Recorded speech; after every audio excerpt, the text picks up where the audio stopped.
Welcome to The Brave Journey Within with Jim and Jenn. This show is about the spiritual journey and all of the challenges, healing, wisdom, and consciousness expansion experienced along the way.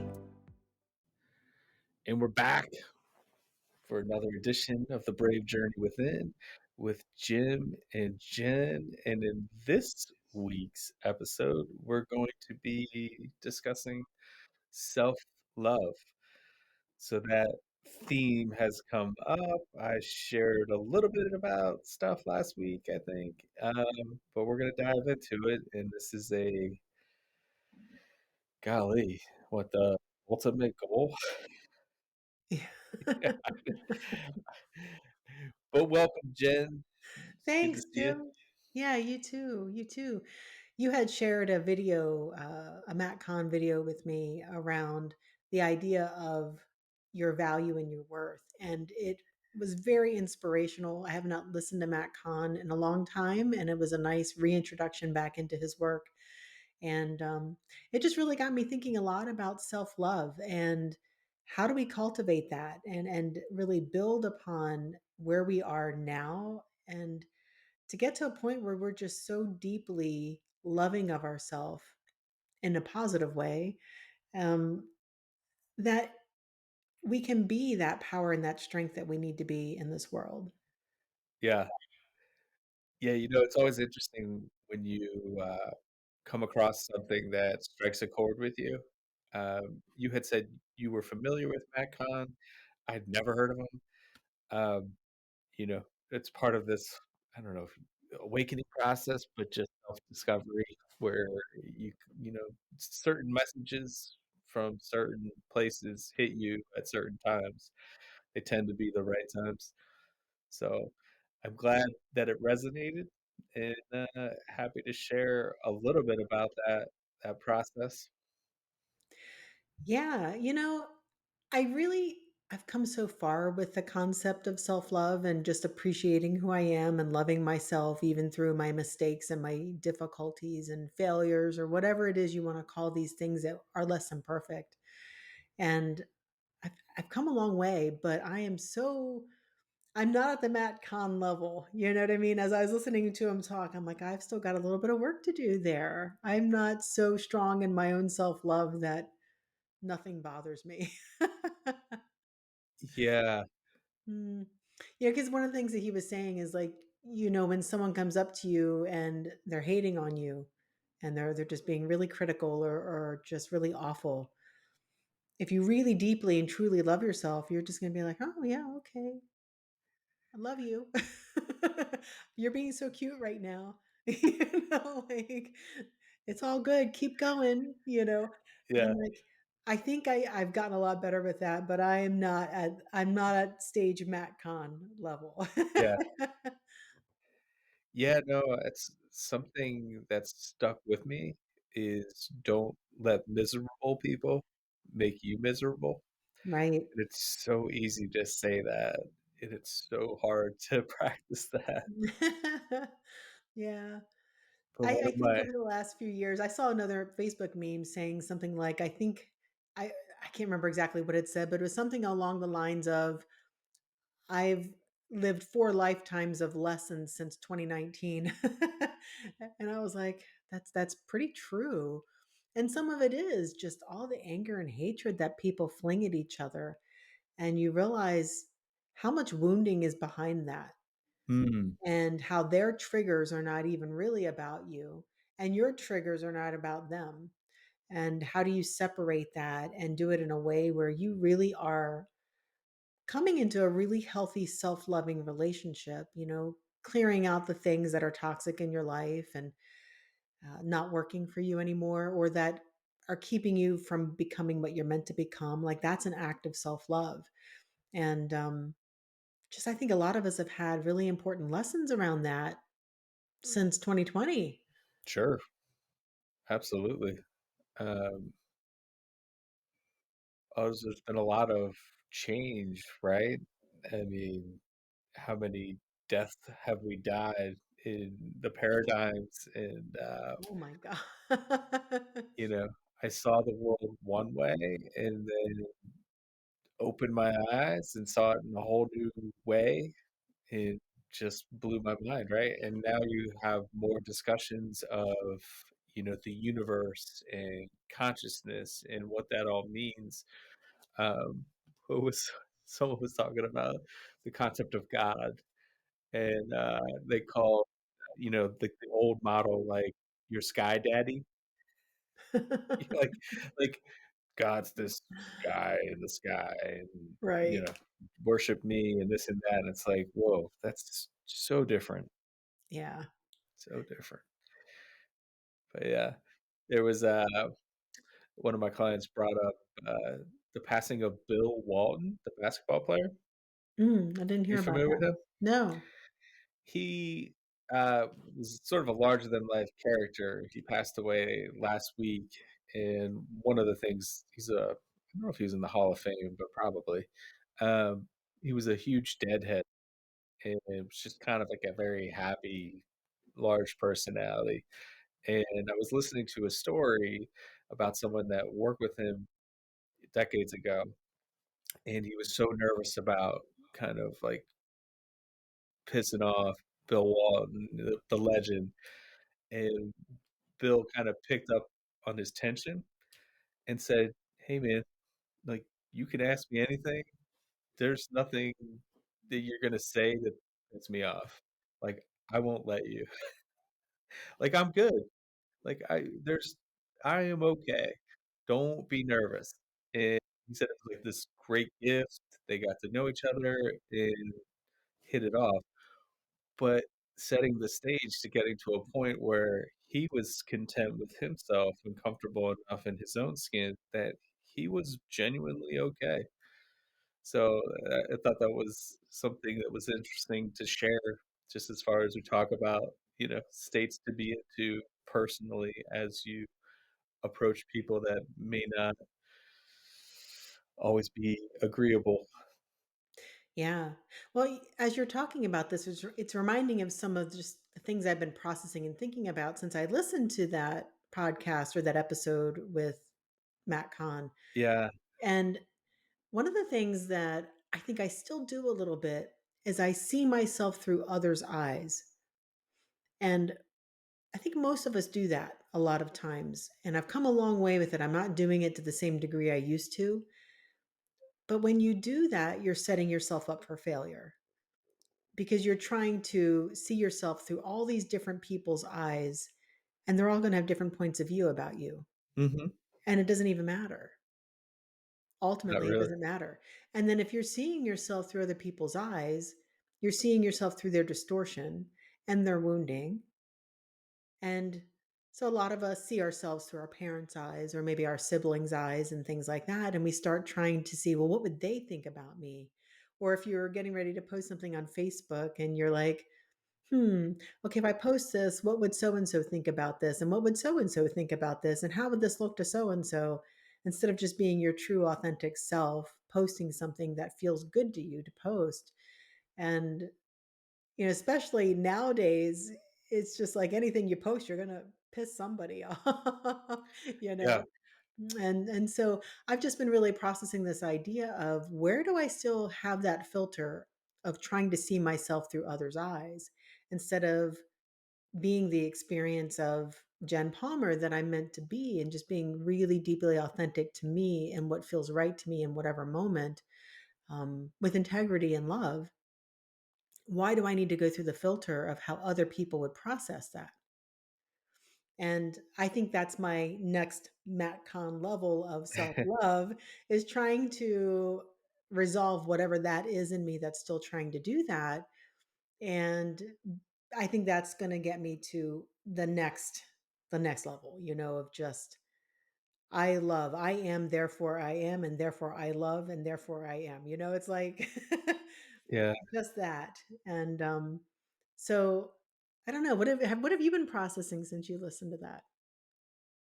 Well, it hit me pretty hard. So it's looking at he gets into in this lecture, um,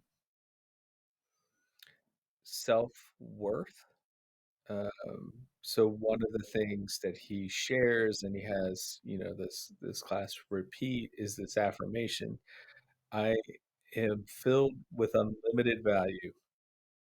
I am amazing. And because of that, I deserve to take the utmost care of myself. And he goes into it a little bit further in that with empaths, and you can go into your healing journey, your hero's journey, your family of origin, and all of the trauma that you may have collected in that that period of time. Um, Part of your process is healing that so that you can heal others.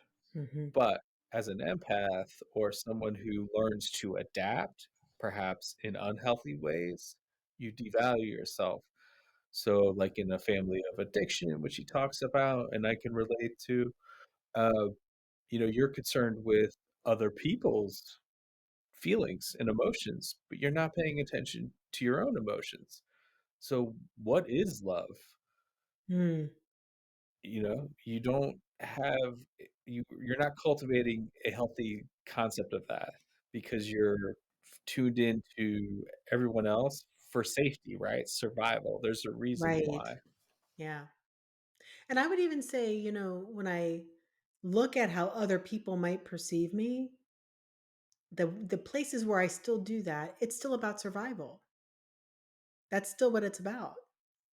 Because if they don't approve, then maybe I lose my reputation or there's something to be lost there. And so that led me down a little bit further of like, well, what do I care if something's lost? So it's that deeper aspect of just truly accepting who I am and like it's all good, even if someone doesn't see it that way. Well, so Jim, I'm curious, if you're trying to describe what self-love is to somebody, what does self-love mean to you? And what are the characteristics of somebody who has really good self-love and self-respect, which I think go hand in hand? Someone that has really good self-love? Mhm. Mm. Yeah, we'll get into the bad side too, but I just want to hear what your thoughts are about good. Well, I'm told no. It's a progress, right? Well, I'm a work in progress. Aren't we all? Um, Yeah. I think when I've seen people who are genuinely loving, they give and receive freely. They're humble. Um, they're able to build up other people in a constructive way, um, and not throwing their shit on anyone else, you know? Um, I think that's kind of where I would go with that. What about you? Yeah, I think for me, someone who really has good self-love, they stand in their power because they believe in themselves so much. Nobody's going to believe in you more than you believe in yourself. And so they just really deeply honor and respect who they are. But which also means, I think, at times being able to, and some people call it boundaries. That's one of those things where it's like boundaries to me can be a form of resistance. So that's one of those lessons I've had to learn over the last few years is the idea of what are healthy boundaries versus unhealthy boundaries. And am I creating resistance to something or am I standing my power about something? And Mhm. so I keep trying to find ways where I should stand in my power around things instead of being in resistance to things or people or situations. And I think self love goes very hand in hand with the idea of being able to advocate for yourself and taking stands where you need to take them in positive ways and in loving ways, but also not being a doormat. I think when people are doormats and they're very loving people, they're not being loving to self. So, Well, yeah, that's a really important yeah. distinction because a lot of people get into that habit, right, of becoming a doormat, and that's not self-love. And I think a lot of people who are like us on the positive path of ascension, like, when we talk about law of one ideas of ascension and that model of understanding, we're kind of like on a pendulum. Some people are really doormats and they're very loving to others, but they always put others above themselves because to them that's what being loving means. And then there's the opposite where it's like, I love myself so much, like, screw you, you know? And I feel like any pendulum, I think we're meant to get off of the pendulum. And I think of the last few years, part of my journey has been really trying to understand what does that look like and what does that mean exactly? Because if we're going back and forth between trying to figure out if we're a doormat or not, a lot of times there's anger there. And that's that whole victimization experience. We're angry because we felt victimized in some way because someone crossed our boundaries or did something that was not loving to us. But because we're good people, we're going to put up with it or sweep it under the rug or say it's okay and try to forgive. But then something keeps happening. And the lessons aren't learned and the toxicity is still there. So it's just this idea of, okay, I love myself enough to choose what's good for me. And whatever that is, I'm going to do it in a positive, loving way because I don't want to create more drama or trauma to anyone around me. But yet somehow I need to be there for myself. So I think a lot of us in this community, we're always trying to be there for others, that we don't know how to be there for ourselves. And we don't know how to do that in a way that's congruent with really being a loving and full of integrity kind of person. So I don't know. That's kind of where all of this sends me. It's like, how do we do that? How do we really cultivate that inner self love, but yet still respect and honor others on their journeys and not take it personally and keep turning everything that's happening in our lives and whatever people are saying or doing to or around us? How do we use that within ourselves instead of lashing back out or doing something or lashing inwards, just like what's wrong with me, Yeah, where we can really understand, okay, none of us are perfect. We're all going to make mistakes.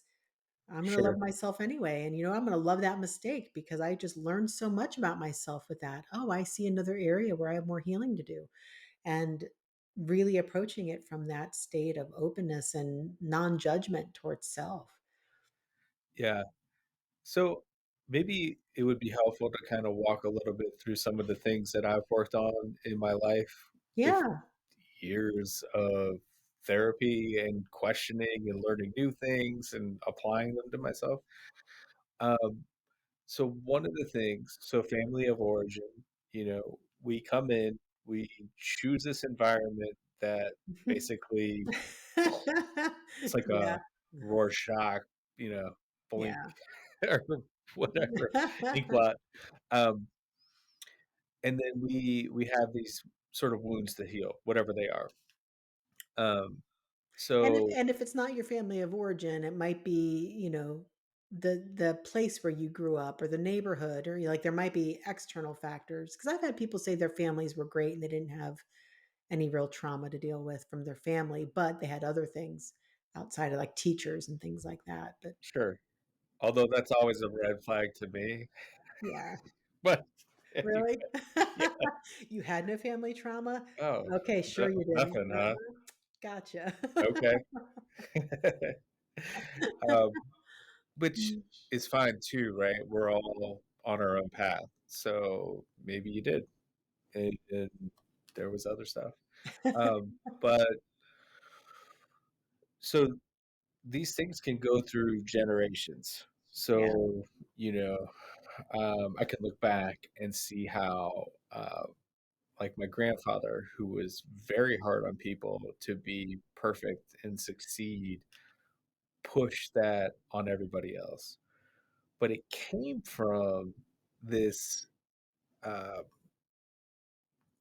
the trauma was that he felt, I would say, worthless in a way. Like didn't achieve what he wanted to do. So it came out as abusive. Mhm. So he's transferring this wound on to the next generation. and everyone that's around it handles it in their own way. Some people chose to work on it, and some people didn't. Uh, some of the people that didn't work on it were around me, so that got transferred to me. And you don't know this, right? You're just surviving as a young child.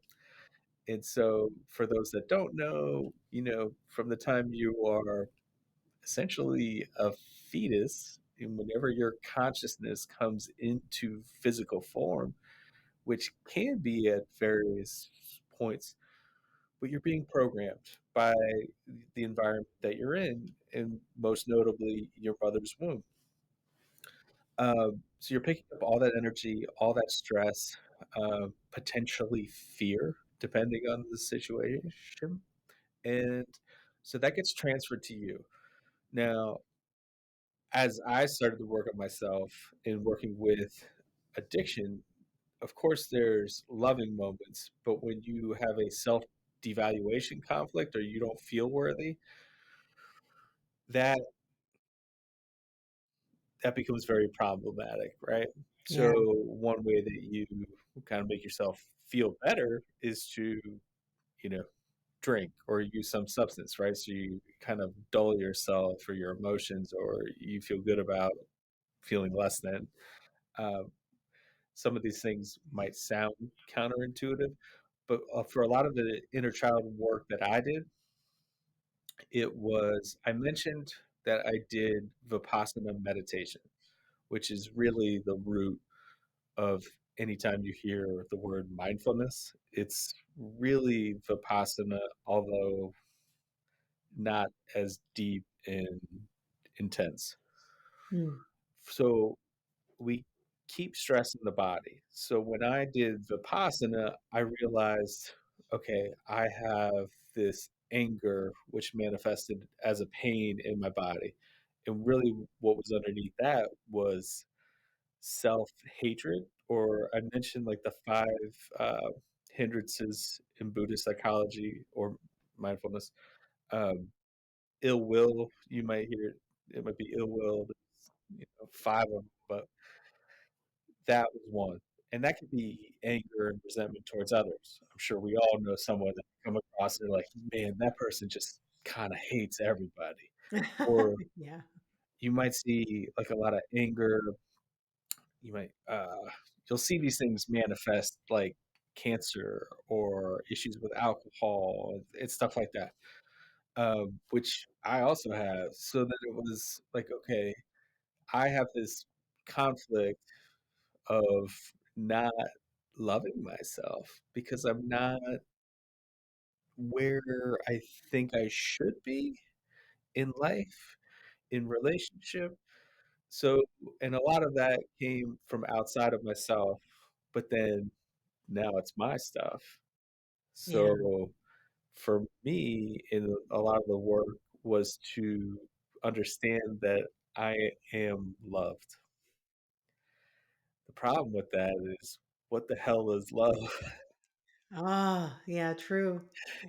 So I remember one of my therapists had me listen to the Foreigner song, like, I wanna know what love is.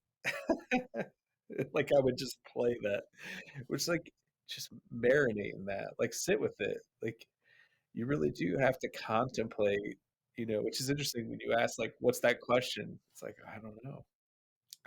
But for a theme in my life, it's always been, you help others. Mhm.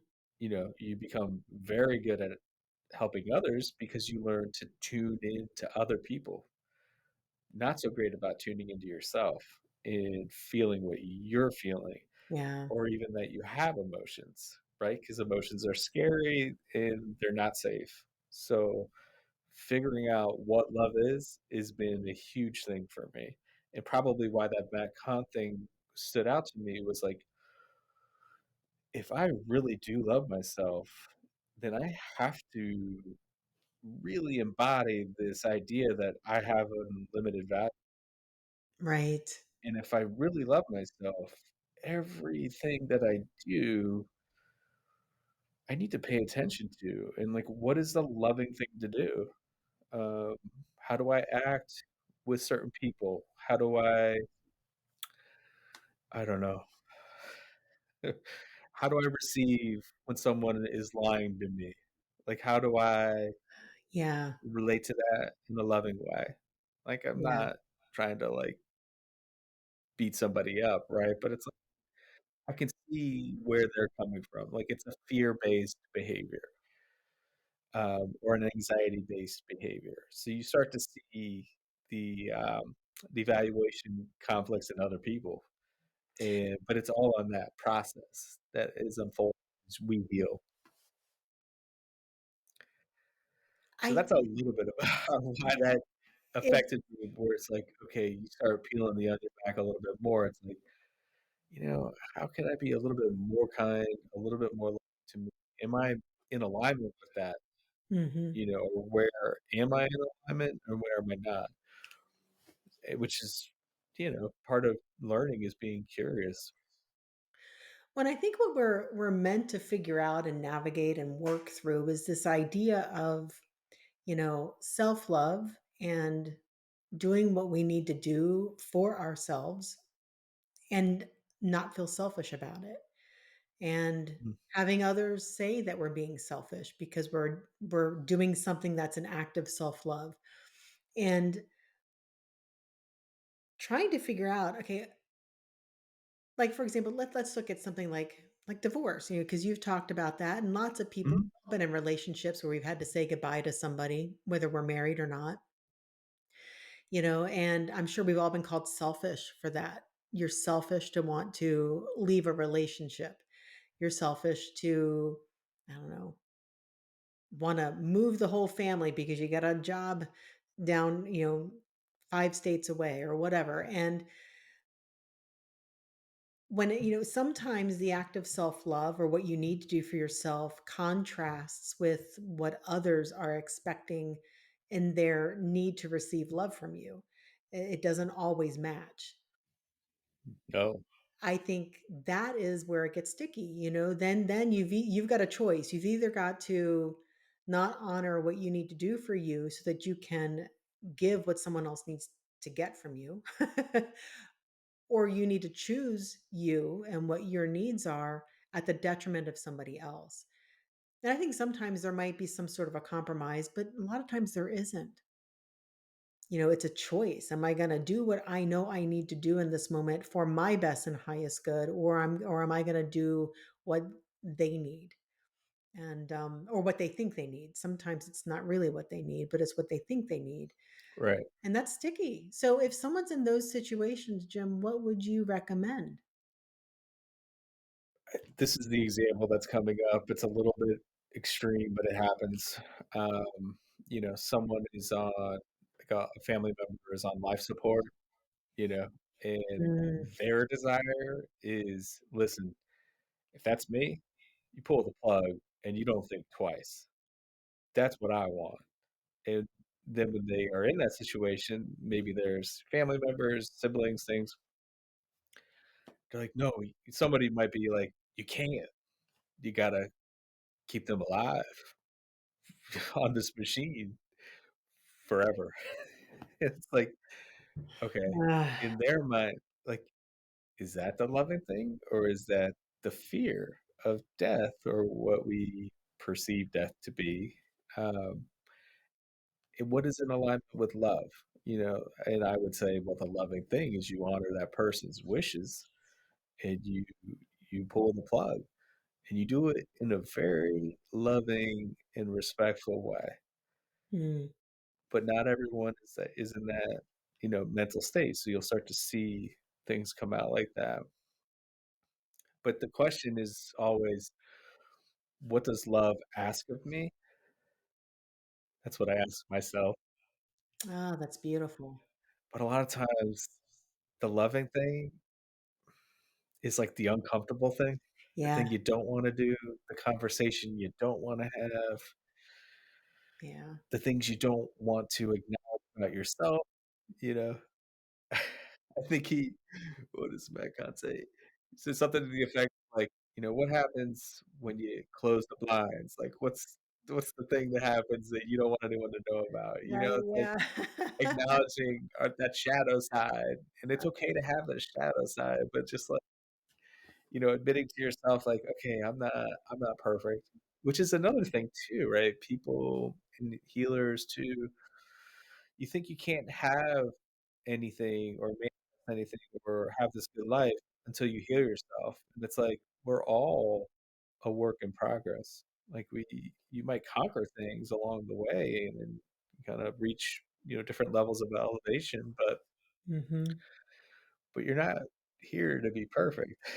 Yeah, which, that's hard, especially when you're in any type of spiritual community because and not just, what we do, but I would think in any type of spiritual community because when you get into spirituality of or religion or whatever that is for you, you're doing it because you want to become a better human for some reason or a better soul for some reason. So you're doing it to be better.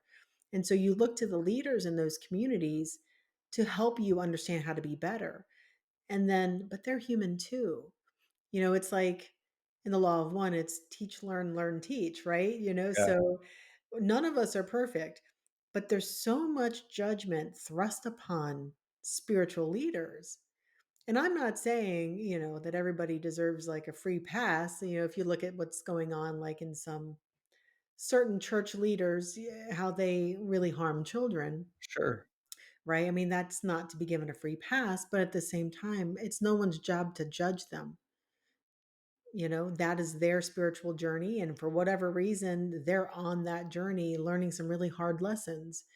And how do we forgive that? How do we forgive our leaders, whether they're doing something terrible in that way or they're suddenly faced with their own evolution and going through another initiation or some sort of really strong test or strong lesson that to the people around them looks like, oh, their life isn't as great as I thought it was. I actually had someone tell me one time when I first got into the spiritual community, and she was a friend of mine, and she said some really interesting things, and I was like, "Wow, I don't know if I ever want to be a spiritual leader." But she was just like, "Every time I find a spiritual person that I think is good to follow, they got great ideas or they're good healers or something, I realize how messed up their lives are." And I realized I don't want that, and I just remember thinking, "Well, your life isn't all that great either." Yeah. You know? And we're not meant to be leaders because we're perfect. We're meant to be leaders because we've navigated some things and we're further ahead in that path than other people.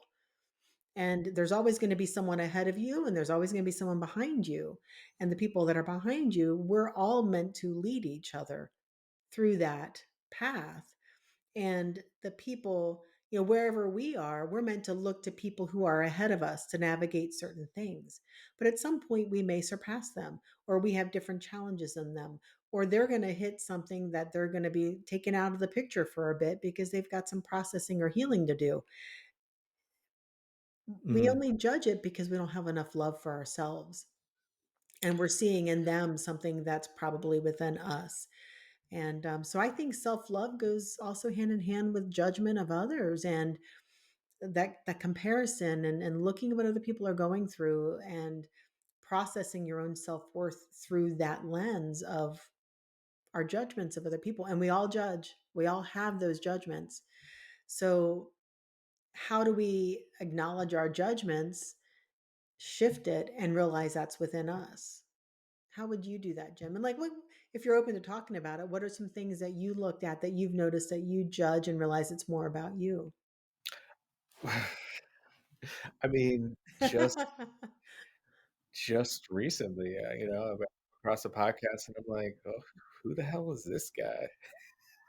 Like, I'm right? I'm better than that guy, right? Or just like, "What are your credentials?" Or, "What kind of work have you actually done?" Right? It's usually skews negative. Um, a practice in mindfulness is just mentally noting what the process is that is happening in my brain. Like, "Oh, I'm judging this person, and it's probably gonna be negative." but that's a trigger that there's some kind of Mhm. devaluation thing going on with me, right? Like a lack of self-esteem or confidence or something like that. So then it's, okay, how do I work with that?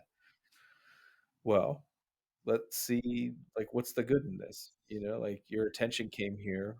What, you know, what's the value of this, and how can I learn from it? So, like, being curious about it. What can I get out of this situation that's constructive, which I think is important, right? Like, we're not trying to like tear anyone down or Mhm. beat yourself up. Right. It's being curious and learning, okay, what's within me that got me so upset or triggered me in some way. You know, I'm not running for a safe space or anything like that, and not trying to avoid, which I think a lot of people, they don't even think about it. They're constantly judging everyone else, which is, you know, the defense mechanism. But like, you're constantly blaming, and I don't think people realize how often they are in a victim state mindset, Mhm. Yeah. which is easy to do still. Like, I can still catch myself going into that mode, and I'm like, "Oof, man, alright." That happened. Well, and I think with what Matt Kahn was saying too, like when people are coming at you and criticizing, and it's just like he meets it with like, "Oh, look at you," like he does not take any of it personally, and I Oh, think that it's so that's refreshing. so yes. And that we don't have to be held to the standards of others because their standards are not ours. And whether they're higher standards or lower standards, it's like it doesn't even matter. It's not even a thing we should be asking. It's, am I am I living the life and doing the things that when I'm on my deathbed or I've just passed and I'm having my life review, will I be proud of this? Is this something that I came here to do? Is this a lesson I came here to learn? Did I help others learn that lesson? And did I do things out of selfishness, or did I do it out of self-love? Because it's very different things. And Yeah. so yeah, I mean, I think if we just live according to those principles, none of it nothing else really matters. Well, And people are going to get hurt along the way because they have different expectations of you. But sure, but that holds us that's back. that's their stuff, Yeah. right? Yeah, very Um, much. I loved how, how did he say it? Someone's like, "I don't know you, I've never met you, but I just wanna tell you I don't like you." Yeah, I know, right? It's like, "Oh, okay. Well, bless you, and I'm sending you healing energy. Yeah, yeah, yeah. Yeah, he I said wish you well." yeah, he likes their comment.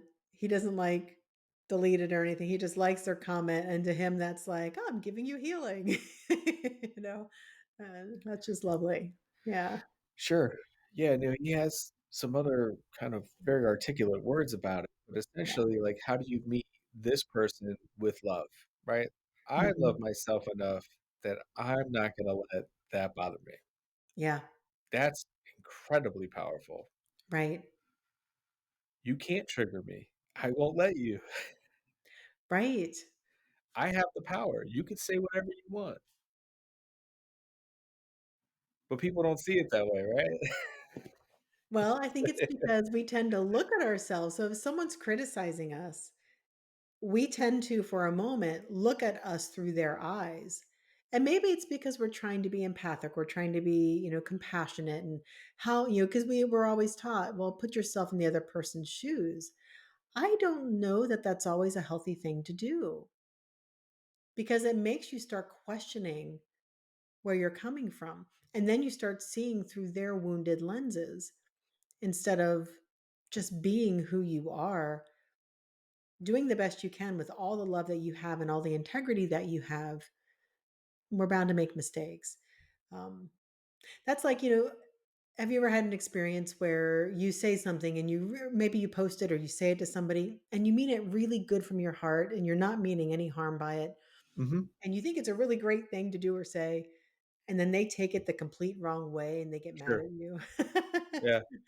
It's like, Did I do something wrong? No. No. No, I didn't do anything wrong. The way they perceived it is it's a distortion, and it's their distortion, and I don't have to own that. So yeah, that kind of goes hand in hand with the idea of being compassionate. A lot of people think being compassionate means that you have to always see things from other people's perspectives. And I think that's why this is so hard to navigate sometimes, because we do want to try to understand how somebody is seeing the world because maybe we can help them in a better way. But we also need to know when that's not a healthy way to approach something, too. And so I think a lot of all of this is just being able to discern as you're walking through this path what is healthy and what's not. Yeah, I mean, none of this is easy, right? Like, when Yeah. you are actually doing meaningful work in your life, one of the reasons that this, discussion was intriguing to me is that for all the work I've ever done, like, this is a work in progress, you know? I'm a professional counselor, and if you're seeing a counselor, they should be working on themselves, by the way, or anyone, really. Um, but as you do that, it's like, why do I act a certain way? Or, where am I showing up in relationships? Where am I hiding? Where am I not talking about something? Um, where am I self-sabotaging? Yeah. And when you put things under the microscope, there's some things that are not pleasant, but they're all worthwhile because if you're really healing, you know what? Maybe I do want this relationship to work out, and I have been self-sabotaging. I'm working out my own shit, my own trauma in the context of this relationship where they tend to be mirrors, right? So, like, where you see most of your growth is in a relationship typically. And Yeah. then it's tough, right? Like, it's not pleasant, Yeah. but it can be terribly wonderful because if you know, are willing Terribly wonderful. think Yeah. if you're willing to work on it though, I think you get to experience, like, bliss and joy. Like, I do believe that. Like, why would you wanna work on anything if you didn't get to experience something good or to believe that you deserve good things in your life Yeah, very true. and experience love? But part of that is giving and receiving, which he also talks about. I don't know if you caught that. He was saying, as he was becoming more successful, Matt Kahn, who is a spiritual teacher, I guess. I don't know how else to describe him. Um, like when he would get complimented, like, "Hey, Matt, that was fantastic," and he'd be like, "Oh yeah, that's great. We're all one." Right, yeah, I did catch Like, that. I'm Yeah. not receiving the compliment, Yeah. but he Yeah. wasn't in not accepting it. He was doing a disservice, right? Because part of being Yeah. able to give out this positive energy is to receive it, and then we all benefit from it when he gives it back out. So I thought that was interesting. Yeah, I did too. Yeah. Because in a way, it's like you're denying yourself. Yeah, So if you really love yourself, you're not going to deny yourself. you If they say you receive it. You say, Right. "Thank you. I really appreciate that. It means a Yeah. lot. Yeah. Yeah. I Yeah, can't wait to do it again." I remember hearing that and I was like, "Oh, that's a great point." Yeah. Because I think there are areas where I do that too sometimes. I kind of gloss over the compliment and quickly move on, and I'm like, "Why do I do that?" I think we just don't wanna be egoic, and we don't want it to be about the ego, but we all have ego. It just needs Right. to be a healthy ego. And how do you operate from your soul and still have ego, but a healthy ego? But I think most people tend to operate from ego and don't even pay attention to what their soul is about. So again, I think it's that navigation of just trying to figure out what does this actually look like in a healthy way? I think what I took away from that is as you expand and grow, you're able to hold greater energy, Great. Yeah. Great point. and that's a beautiful thing. It's not something to hold back because Right. we all benefit from that. He was talking about overcoming depression and how, you know, when you meet somebody, when you show up and you're present and you acknowledge their humanity, maybe, like I really appreciate you, um, the good in them, like it can light someone up like a Christmas tree, right? Like people Mm. love like when it's sincere and it's honest and it's authentic. People love that, and it's gonna make you feel good. So the more that you're able to give, you set yourself up for bringing in more in your life, which I also thought was really helpful. Yeah. So true. I'm trying to think of what was in there that we wanted to cover, Jan. Yeah. I think that was most of what it was. And I'm just saying, as different people are flashing into my mind that Uh-huh.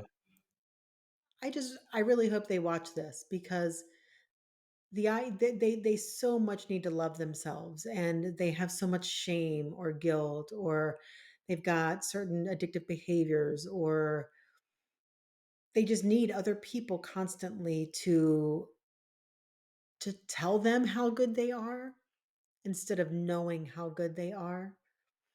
And so they need that reflection from others to try to feel worthy enough. And I just hope that everybody listening to this realizes that you don't truly need that and that your journey really truly is a journey of self-love. And I think a lot of the spiritual teachings and everything we're going through and the healing and the clearing and all of this, it's really about loving ourselves enough to do the right things and to step down our paths the way we're really truly meant to with our own self-awareness and self-worth, self-respect, all the selves. Really just stepping forward in your life and in your experience, knowing that that is what is really truly best for you and Yeah. being brave enough to do that. Oh, brave. That's a tricky word. Yeah. Uh, well, you attract things if you're not careful, right? If you don't heal. Well, true. And then as you're moving out of it, those things don't want you, those things, people, whatever it is, those situations, they don't want you to leave. So they're going to try to destroy you by making you feel bad or making you feel guilty or selfish for trying to do what you feel is really truly best for you. And I'm so thinking of like narcissists and love bombing and yeah, but or even really codependent relationships. When you start pulling away from a codependent relationship, it's codependent because there's no self-love, right? So as one of those two people starts becoming more loving and honoring of self, the other one gets upset. And they can respond in different ways, but usually it's to make you feel bad. And there might be different tactics. They might get angry. They might make you feel guilty. They might start talking about you. So they're going to make it difficult for you to sure. leave that codependent relationship and or to redefine what it's supposed to look like. Even I've been through a lot of that where you're just trying to redefine and create a different definition for that relationship or that connection, Yeah. and it really does revolve though around healthy self-love. Yeah. Yeah, he talks about codependency. He says, when we heal the root of codependency, that's where you start to create space for different people to come into your life. People that will communicate their needs in presumptively a more healthy way. Yeah. Um, yeah, he goes on. He says some really good stuff.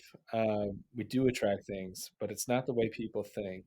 We attract things to ultimately bring to our awareness the games that we play on a subconscious level, which is what I'm talking about is like this transference of trauma or um, lack of worthiness when we're young that I was describing earlier.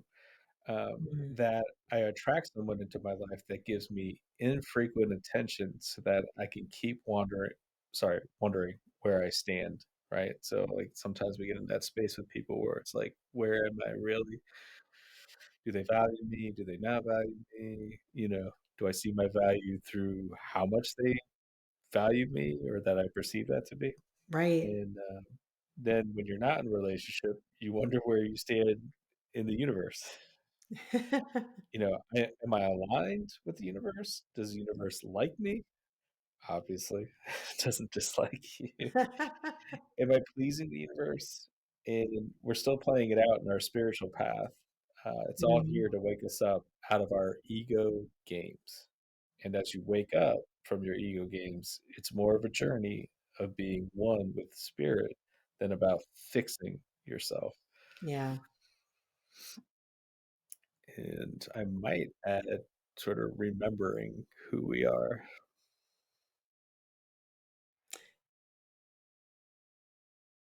It's so funny. So the visual I'm getting, it's almost like that there's I think a lot of times when we go down that healing journey, we do feel so broken. But to me, it's about, I think we're really not broken. We don't need to fix ourselves. We just need to reattune and to clear out the distortion so that we can become more one with the all that is and feel more aligned to that. Um, yeah, that's fascinating. Attunement is a great word, right? And we collectively, the more that we attune ourselves to each other consciously, we'll start to see more dramatic shifts and changes in a more positive direction. But it's got to be a Yeah. positive attunement too. We can't do it in a way where we're attuning at a lower level. We've got to raise it. We've got to Well, be that's where higher. I'm going with the context of our conversation, Jim. Yes, I know. Posi- Well, a positive path we of we have ascension. we have a choice in where we want to put that tuning, but, And and you got to be careful, right? You got to be yeah. careful with things. Keep in mind too, right? One way to kind of pay attention to things. Where your attention goes, the energy flows.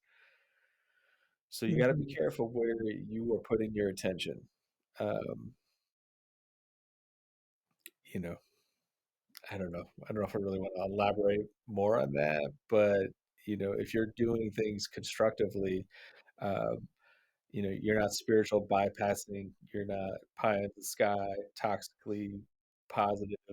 It's realistic, but it's impractical and healthy. So, did we answer the question, Jen? What is self-love? I think so. I mean, as best as I think anybody can. I think it's a journey. It is a journey, which is why I call my place Journey Mindfulness, and I'm And why sure I why called you mine want yours. Nourishing Journey. What Mhm. better word to use, right? Like, when Right. you have life experience, like, who knows where this is gonna end up. Oh, and as soon as you feel like you know where that's ending up, then another experience starts unfolding. Oh, yeah. So, it's a never-ending journey. Through all these things that we ever talk about, you gotta be able to laugh and smile at some of these things, you know? Um, be grateful for the challenges that you have, if you can, right? Like, if you're able to do that and just see them as learning opportunities, like, there's something to be gained from it. Yeah. So so I think that's all I got, Jed. Yeah, me too. And I hope that this was helpful for some of you out there. I hope that you find value in yourself and that you can really explore, what in your life can you be choosing differently to honor and love yourself more in a positive way. Sure, and I want to add I'll just repeat some of the phrases that came up that resonated with me. I'm filled with unlimited value. There is nothing wrong with me because I am filled with unlimited value. And I'm I'm filled with filled unlimited value because there's nothing wrong with me. And there's nothing Yeah, wrong with me because I'm filled with unlimited value. Yeah. start to program your mind in a healthy way. Yeah. Know that you are amazing, and because of that, you can take the utmost care of yourself. And if we could start to do that, if we all did that, we'd be in a better place right now. So true. So I guess we'll end there. If you've made it this far, it's lovely. And, we'd absolutely love to hear from you. So if you have any comments, please, like, subscribe, share. Um, we'd love to have some ideas about things that you might like us to talk about as well. That would be helpful. Absolutely. And please know that we are grateful for you listening. All right. Till next time, Jen, be brave. Oh, yeah, you too. All right. Bye. Bye. We are so grateful that you joined us. Check out the description to learn more about us and also for additional resources to help you on your journey.